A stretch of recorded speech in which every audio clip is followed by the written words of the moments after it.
It's not about replacing one mask or substituting one personality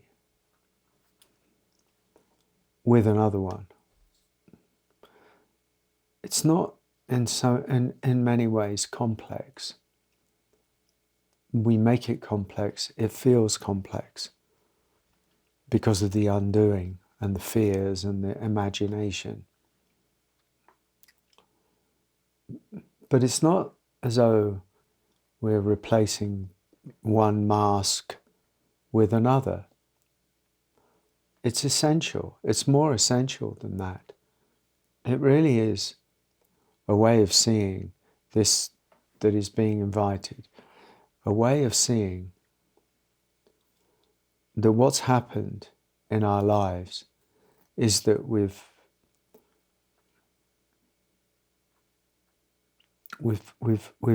in order to protect the self, in order to protect vulnerability, hurt, wounding, grievance, and the nature of how the ego builds itself over time through education, culture, conditioning, parental stuff, the whole of the family, everything to do with the influences on us as a child, as children, and then into our teenage years, builds a mask. The mask is who we are. The mask is what we take ourselves to be. The mask is a mixture, a blend, a gooey mixture of grievance, hurt, wound, avoidance, denial,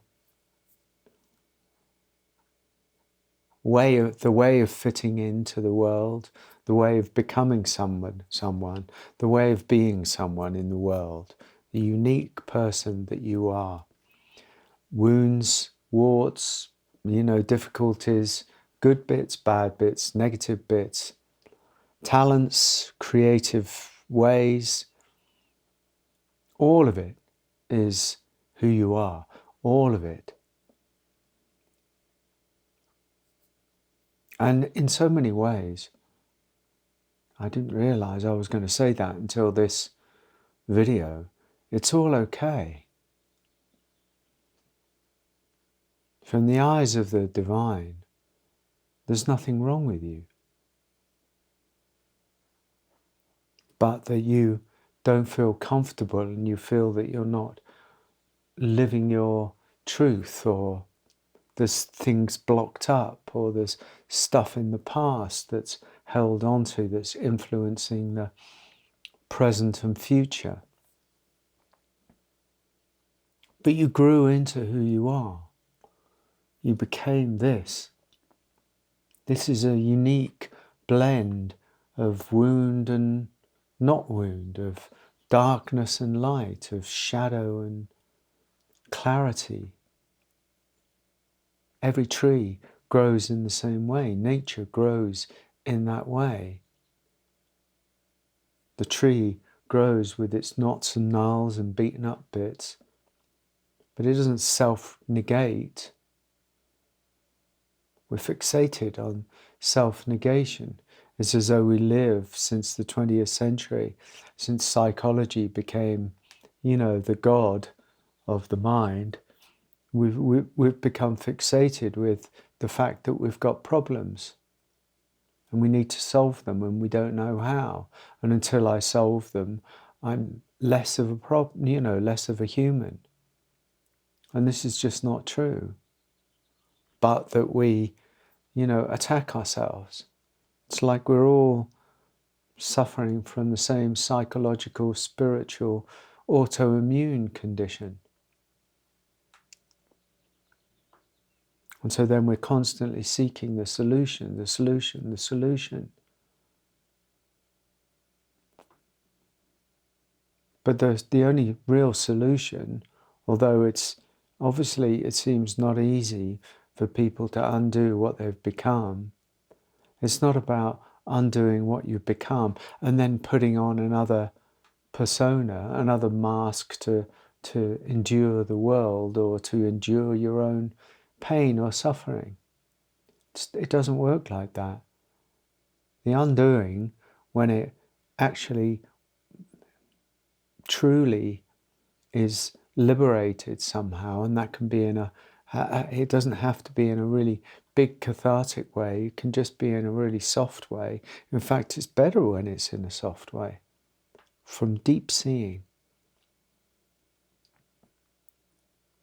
Then we sort of fall back into the truth of who we are. Not another mask, not another way of avoiding ourselves. Most mask wearing, at least for most people, is a way of avoiding themselves. Being someone in the world, good person, bad person, victim, aggressor, successful, failure, it doesn't matter. That's the front facing, that's the outward facing aspect of ourselves. But inside, and really all we're ever talking about is inside. Inside ourselves, we don't feel good, but we don't know what to do with that. We don't know what to do with it. So, and it doesn't work to kind of foist it upon the world, because nobody cares and nobody wants to know. They've all got their own problems. So we're kind of stuck with it, but we don't know what to do with it. It creates such a problem. And so we put on the mask. But this journey is about undoing the mask, baring yourself, being willing to be naked. It doesn't matter who sees. Who is there going to judge you? If they're going to judge you, why do you hang around with them? Why do you give your authority away to somebody who's going to judge you when you're revealing the truth of yourself? This is an important question.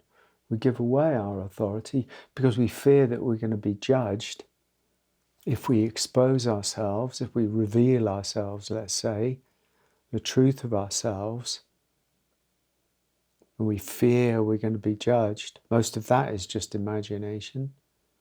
And there we are giving our authority away. Oh, well, I won't do this. I can't be who I really am.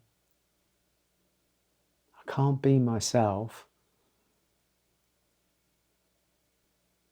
This is going deeper. This needs to go deeper. The journey for most people needs to go deeper. To release. You don't have to call it anything dramatic. It's releasing. And we find our ways of releasing. And underneath the releasing is the more true you, the spiritual essence of you, the raw truth of you. You might think it's going to be this or that, or too vulnerable, or too open, or too sensitive. But it's not, it's the other way around. The denial of who we are, the denial of our sensitivity, the denial of the truth of our feelings is what creates our suffering.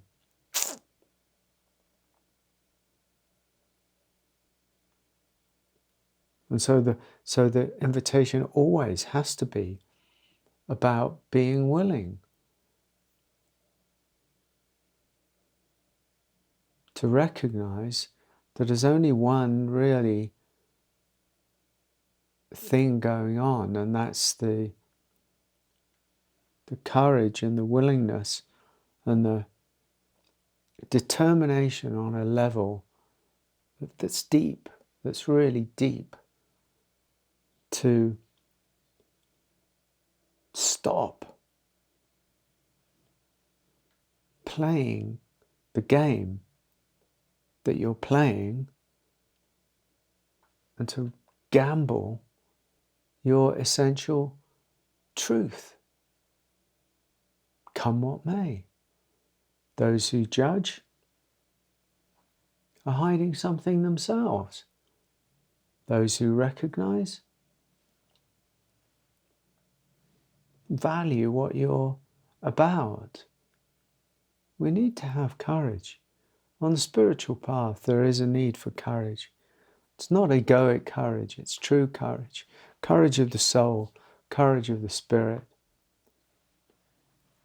And if we use that and see that, then things shift. It's a strange one, because to the one who sees,